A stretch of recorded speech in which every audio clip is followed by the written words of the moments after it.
Hit TV YouTube channels లో మీ వ్యాపార ప్రకటనలకు మరియు ప్రమోషనల్ ఇంటర్వ్యూస్ కోసం వెంటనే సంప్రదించండి.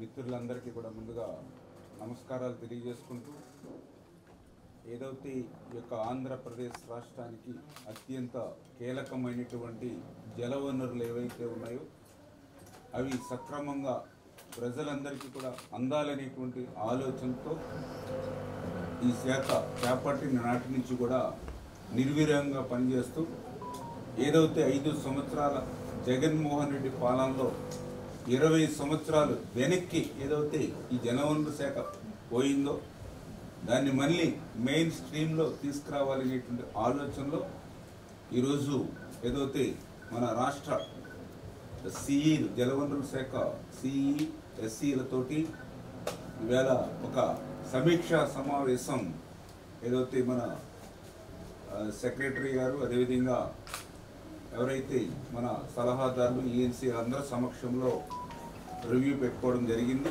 ఇందులో ప్రధానంగా ఏదైతే వర్షాకాలం రైనీ సీజన్ స్టార్ట్ అయింది కాబట్టి ఈ రైనీ సీజన్కి ముందే తీసుకోవాల్సిన జాగ్రత్తలు గత జగన్ ప్రభుత్వం తీసుకోకపోవడంతో ఆ జగన్ ప్రభుత్వం యొక్క పాపాలు రైతుల పాలిట శాపాలుగా మారుతున్నాయి. కాబట్టి భవిష్యత్తులో ఇవి పునరావృతం కాకూడదు అనేటువంటి ఆలోచనతో ఈ యొక్క సమీక్షా సమావేశాలని సుదీర్ఘంగా రివ్యూ చేయడం జరిగింది.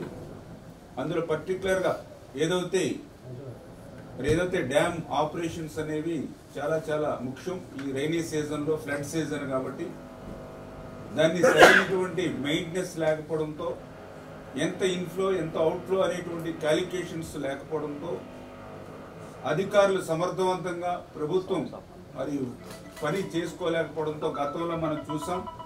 ఏదైతే గుండ్లకమ్మ లేదంటే ఏదైతే పులిచింతల వంటి చోట్ల గేట్లు కొట్టుకుపోవడం కానీ అన్నమయ్య లాంటివి కొట్టుకుపోయేటువంటి పరిస్థితులు ఏదైతే గత ప్రభుత్వంలో చూసామో అటువంటివి రేపు ఎక్కడా కూడా కానరాకూడదు. ముందుగానే అటువంటి అత్యవసరమైనటువంటివి ఎమర్జెన్సీ వంటివి అన్నింటినీ కూడా మళ్ళీ మనం క్లియర్ చేసుకోవాలి. ఎందుకంటే గత 5 సంవత్సరాల్లో జగన్మోహన్ రెడ్డి పాలనలో ఎక్కడ కూడా లాకులకి కనీసం గ్రీజ్ కూడా పెట్టి మెయింటెనెన్స్ చేయలేనటువంటి స్థితిలో ఎక్కడికక్కడ మరి చీదితే రాలిపోయే ముక్కు మాదిరిగా ఈరోజు ఏదైతే ఆ ప్రాజెక్టుల గేట్లు, ఆ షట్టర్స్, ఆ లాకులు ఏవైతే ఉన్నాయో వాటన్నింటినీ కూడా యుద్ధ ప్రాతిపదికన వాటన్నింటినీ కూడా ఎస్టిమేషన్ చేసి అవి మనం ఫుల్ ఫ్లెడ్జ్డ్గా మళ్ళీ పనులకి ప్రారంభించుకోవాలని వాళ్ళకి ఆదేశాలు ఇవ్వడం జరిగింది. అదేవిధంగా ఏదైతే ఇప్పుడు వస్తున్నటువంటి వాటర్ ఏదైతే ఉందో అది మనం పొలాలకు అందించాలని అంటే ఈ 5 సంవత్సరాల్లో ఎక్కడ కూడా ఒక తట్ట మట్టి సిల్ట్ తీగిపోవడం వల్ల మరి శివారు ప్రాంతాలకి మరి మనకి నీరున్నా కూడా అందనటువంటి పరిస్థితి ఏదైతే ఉందో కొన్ని డ్రైన్స్లో అయితే చిన్నపాటి వర్షానికి కూడా ఆ డ్రైన్స్లో సిల్ట్ 5 సంవత్సరాలు ఒక తట్ట మట్టి కూడా ఎత్తలేనటువంటి పరిస్థితిలో మరి వేల ఎకరాల ఆయకట్టు ఏదైతే మునిగిపోతుందో అందుకే ఇమ్మీడియట్లీ ఆ డీసిల్టింగ్ ఏదైతే ఉందో దాన్ని కూడా ఎస్టిమేషన్లు ఇవన్నీ కూడా ఆ కెనాల్స్ నుంచి డ్రైన్స్ అన్నీ కూడా తీసుకుని అవి కూడా యుద్ధ ప్రాతిపదికన పూర్తి చేయాలనేటువంటి ఆలోచనతో అదేవిధంగా ఏదైతే ఈ పంట ఏదైతే ఖరీఫ్ ఏదైతే ఉందో మరి ఖరీఫ్ పంటకు ఎటువంటి అవాంతరాలు లేకుండా ప్రతి ఎకరానికి కూడా సాగునీరు అందాలి అనేటువంటి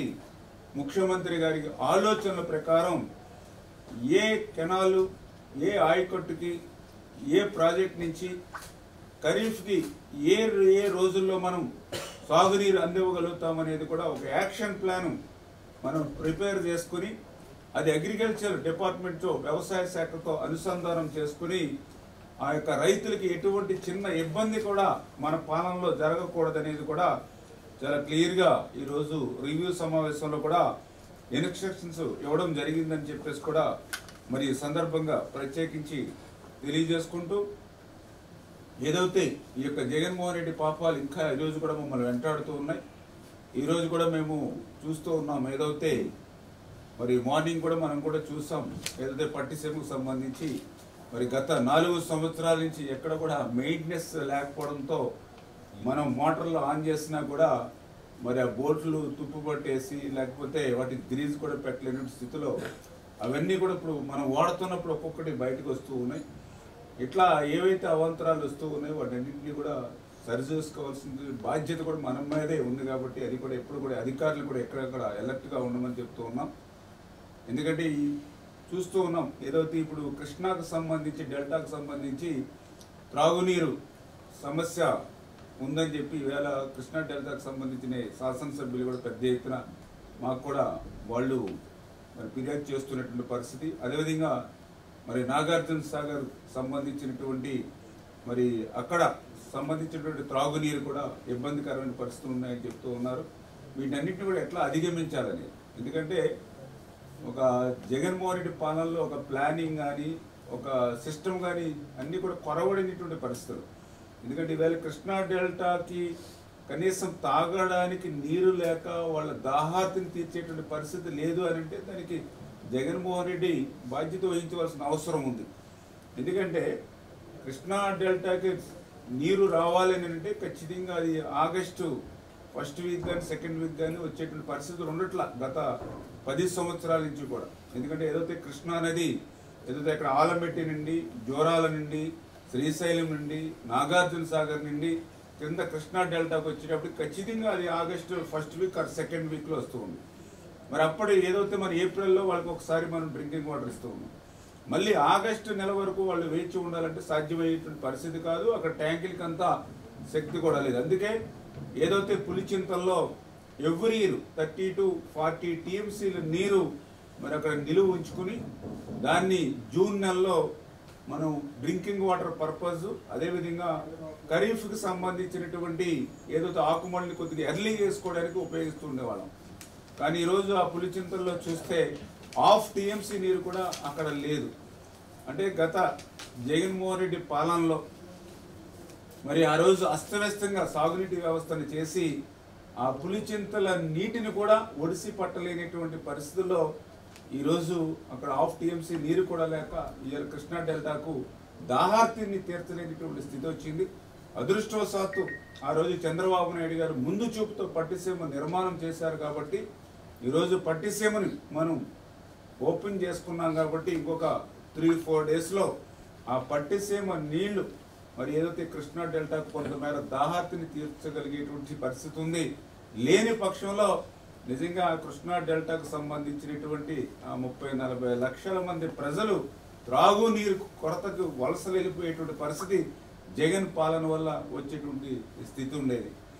ఇట్లా ప్రతి ప్రాజెక్టుని, ప్రతి రిజర్వాయర్ని, ప్రతి ఆయకట్టును మేము పరిశీలిస్తూ ఉంటే అడుగడుగునా కూడా జగన్మోహన్ రెడ్డి నిర్లక్ష్యం ఒక రకంగా మాకు అనిపిస్తూ ఉంది.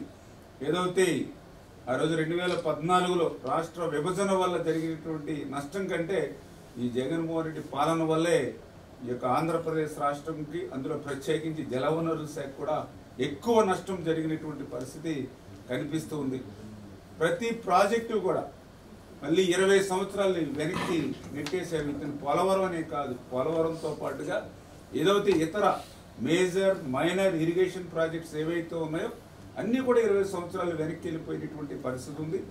వాటిని కూడా మేము ఈరోజు చాలా క్లియర్గా ఏదైతే ఒక ప్రణాళిక వేసుకొని 2019 వరకు ఏ ప్రాజెక్టుకి ఎంత మనం ఖర్చు పెట్టామో మన ప్రభుత్వంలో, 19-24లో ఈ ప్రభుత్వం వచ్చిన తర్వాత ఏ మేరకు నిధులు పెట్టారు, ఆ పెట్టిన నిధులు కూడా ఎంత మేర సద్వినియోగమైనవి. ఎందుకంటే అందులో సగం మళ్ళీ వైఎస్ఆర్సీపీ వాళ్ళ అవినీతి మరి జేబులు నింపుకోవడానికి వెళ్ళినటువంటి పరిస్థితి కూడా కనిపిస్తూ ఉంది. మళ్ళీ రేపు అవి పూర్తి చేయడానికి ఈ 24 తర్వాత మనం ఎంత ఆ ప్రాజెక్టు వారిగా ఎన్ని నిధులు మనం ఖర్చు పెట్టాలి, ఆ నిధులు ఖర్చు పెట్టడంతో ఎంత ఆయకట్టు మనకి మరి అందుబాటులోకి వస్తుంది, దానికి ఎంత సమయం పడుతుంది, ఆ ప్రాజెక్టుకి సంబంధించి ఏదైతే ఇబ్బందులు ఏవైతే ఉన్నాయో వాటన్నిటిని కూడా ఒక నోట్ లాగా మళ్ళీ నెక్స్ట్ వీక్ కల్లా ప్రిపేర్ చేస్తే అందులో ప్రాధాన్యత పరంగా, ఎందుకంటే ఇప్పుడు 50-60 ప్రాజెక్టులు ఉంటే 50-60ని మనం యూనిఫామ్గా తీసుకుంటే ఏది పూర్తి కాని పరిస్థితి ఉంటుంది. అట్లా మనకి తక్కువ టైంలో ఎక్కువ ఆయకట్టుకి మనం ఏదైతే మేలు చేసి పూర్తి చేయగలుగుతామో అటువంటిని కూడా మనం లిస్ట్ అవుట్ చేసుకుని అది ముఖ్యమంత్రి గారి సమక్షంలో పెట్టుకుని ప్రాధాన్యత పరంగా ప్రాజెక్టులు మనం పూర్తి చేసి ఆ ప్రజలకు రైతులకు అందించగలిగితే మేలు జరుగుతుందనేటువంటి విధంగా మరి ఈరోజు రివ్యూ చేసుకోవడం జరిగింది. ఆ సందర్భంగా కూడా ఈవేళ ఎవరైతే మళ్ళీ మీ ద్వారా కూడా మా అధికారుల్ని ఇరిగేషన్ అధికారులు కూడా చెప్పడం జరిగింది. ఏదైతే గత 5 సంవత్సరాల జగన్మోహన్ రెడ్డి పాలనలో మరి సాగునీటి సంఘం వ్యవస్థ అంతా కూడా నిర్వీర్యం అయిపోయి ఎవరైతే అధికారుల్లో కూడా కొంత నిర్లిప్తత కూడా కనిపిస్తూ ఉంది. దాన్ని కూడా ప్రారదోలి మరి ఏదైతే గత 5 సంవత్సరాల బ్యాలెన్స్ పని, అదేవిధంగా ఈ 5 సంవత్సరాల్లో మనం పూర్తి చేయవలసిన పనులు మన అందరం కూడా కష్టపడి మళ్ళీ పరిగెత్తించి పని చేయాలి. ముఖ్యమంత్రి గారు కూడా చెప్పారు, మళ్ళీ 95 సీఎంను మళ్ళీ మీరు చూస్తారని. దానికి అనుగుణంగా మనం కూడా పనిచేయాలి.